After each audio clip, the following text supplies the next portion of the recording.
कृष्ण की भूमिका एक राजनयिक और रणनीतिकार के रूप में महाभारत के महायुद्ध से पहले की घटनाओं में भगवान कृष्ण की भूमिका केवल एक योद्धा या अर्जुन के सारथी तक सीमित नहीं थी।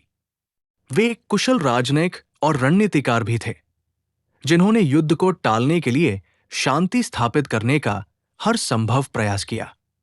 उनकी ये भूमिका उनके अद्भुत बुद्धिमत्ता और शांति के प्रति प्रतिबद्धता को दर्शाती है। ये कहानी उन्हीं प्रयासों और उनकी रणनीतिक सूझबूझ की है।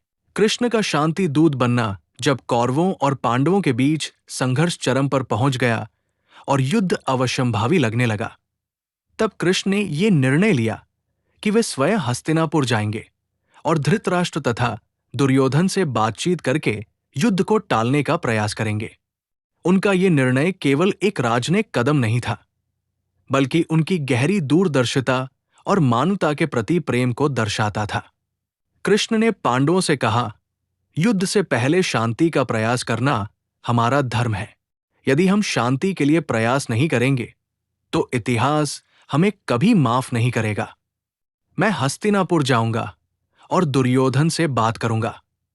हो सकता है कि वो समझदारी दिखाएं और युद्ध को टाल दे। पांडवों ने कृष्ण के इस प्रस्ताव को स्वीकार किया और उन्हें हस्तिनापुर जाने की अनुमति दी।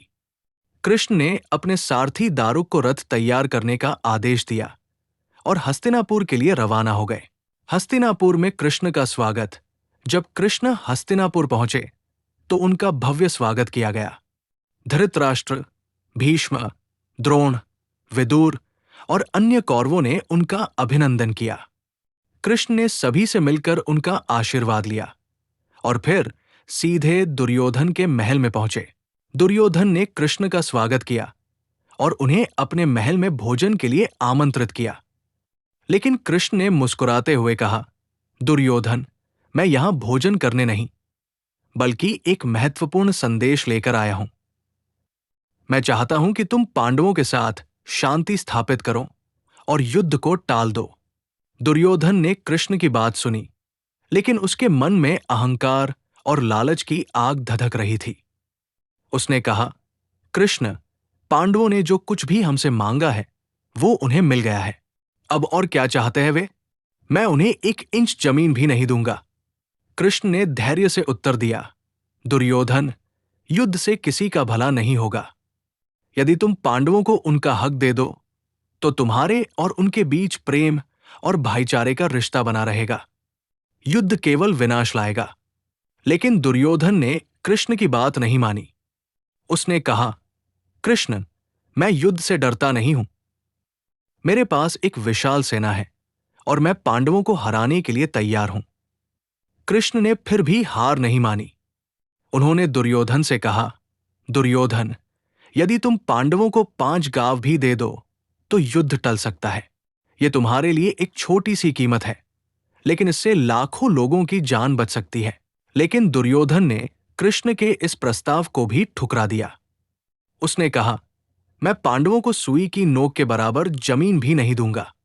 कृष्ण ने देखा कि दुर्योधन के मन में अहंकार और लालच इतना गहरा बैठा है कि वो किसी भी तरह की समझदारी दिखाने के लिए तैयार नहीं है। उन्होंने दुर्योधन को चेतावनी देते हुए कहा, दुर्योधन, तुम्हारा अहंकार तुम्हारे विनाश का कारण बनेगा। यदि तुमने युद्ध का रास्ता चुना तो तुम्हें इसके परिणाम भुगतने होंगे। कृष्ण की रणनीतिक सूझबूझ।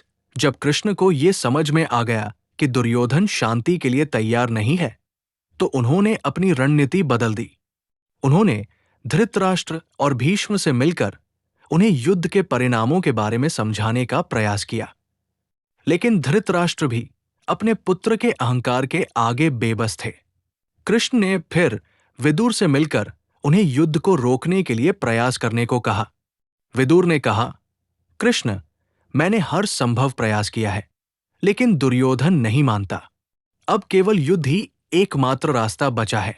कृष्ण ने यह देखकर निर्णय लिया कि अब युद्ध अवश्यंभावी है। उन्होंने पांडवों को युद्ध के लिए तैयार होने का संदेश भेजा और स्वयं भी युद्ध में उनकी मदद करने का निर्णय लिया। युद्ध में कृष्ण की रणनीति। युद्ध के दौरान कृष्ण ने पांडवों की ओर से एक महत्वपूर्ण रणनीतिकार की भूमिका निभाई। उन्होंने अर्जुन को गीता का उपदेश देकर न केवल उनके मन के संदेह को दूर किया, बल्कि उन्हें धर्म और कर्तव्य का मार्ग भी दिखाया। कृष्ण ने युद्ध के दौरान कई ऐसे निर्णय लिए जो पांडवों की जीत के लिए महत्वपूर्ण साबित हुए। उदाहरण के लिए, उन्होंने भीष्म पितामह के वध के लिए शिखंडी का उपयोग करने की रणनीति बनाई। द्रोणाचार्य के वध के लिए उन्होंने युधिष्ठिर से झूठ बोलने का सुझाव दिया, क्योंकि ये युद्ध के नियमों के अनुसार अनुचित था, लेकिन ये पांडवों की जीत के लिए आवश्यक था। कर्ण के वध के लिए उन्होंने अर्जुन को उस समय हमला करने का निर्देश दिया जब कर्ण अपने रथ के पहिए को निकालने में व्यस्त था। कृष्ण की ये रणनीतियां न केवल पांडवों की जीत के लिए महत्वपूर्ण थी, बल्कि उन्होंने ये भी सिद्ध किया कि युद्ध में केवल बल ही नहीं, बल्कि बुद्धि और रणनीति भी उतनी ही महत्वपूर्ण होती है। कृष्ण की राजनयिक और रणनीतिक भूमिका का महत्व कृष्ण की राजनयिक और रणनीतिक भूमिका न केवल महाभारत के युद्ध में महत्वपूर्ण थी, बल्कि ये आज के समय में भी हमें एक महत्वपूर्ण सीख देती है। उन्होंने ये सिद्ध किया कि शांति के लिए प्रयास करना हमारा प्रथम कर्तव्य है, लेकिन यदि युद्ध अवश्यंभावी हो तो उसमें बुद्धिमत्ता और रणनीति का उपयोग करना चाहिए। कृष्ण ने यह भी सिखाया कि धर्म और न्याय के लिए लड़ना हमारा कर्तव्य है, लेकिन ये लड़ाई केवल बल से नहीं, बल्कि बुद्धि और विवेक से भी जीती जाती है। उनकी ये शिक्षा आज भी हमारे जीवन में प्रासंगिक है और हमें सही और गलत के बीच अंतर करने में मदद करती है। इस प्रकार कृष्ण की राजनयिक और रणनीतिक भूमिका न केवल महाभारत के युद्ध में महत्वपूर्ण थी, बल्कि ये हमें ये सीख भी देती है कि शांति और युद्ध दोनों में बुद्धिमत्ता और धैर्य का होना अत्यंत आवश्यक है।